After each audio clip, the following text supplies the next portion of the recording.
So if you're going to do a quick transmission fluid change, just like 3-4 liters or quarts at a time on this 3.3 or 3.8, same thing, a Grand Caravan or Voyager or Town and Country, whatever they call this stuff, then this is what you're going to do.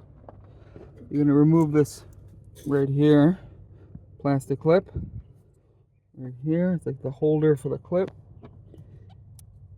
right here. Then you have this metal ring,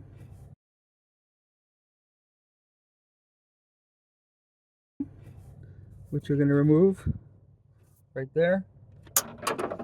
Best is like a pick.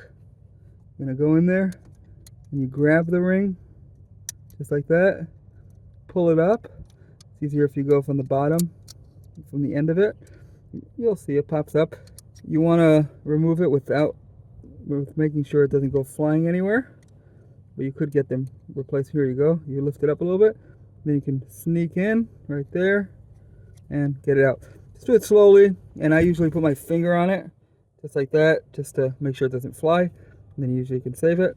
And then this hose, which just sits in, just pops out. Once it pops out, you get all the way down here, push it down here, get it coming through the bottom. And I like to put a container or use any bottle or a milk jug.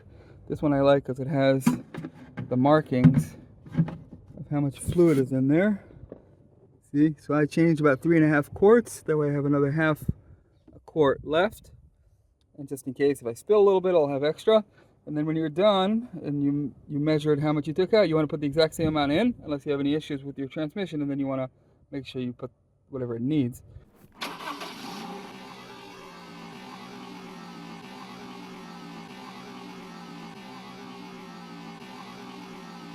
And then you go here to the dipstick for the transmission, and you just fill in with the funnel, whatever you took out. So when you're done, you just pop it back in, pop the clip on, or put the clip on first, then pop it in. It will work either way. And then put that little cover that guards the clip from falling off. And here's the transmission fluid you want. You can get something comparable, but this is obviously original Mopar. And grab your favorite funnel. Make sure it's nice and clean. Transmission fluid needs to be nice and clean. Stick it in there. That's a good fit. And fill in the right amount. You're done. I hope you enjoyed the video. As always, thank you for watching. Please like and subscribe and leave me comments below.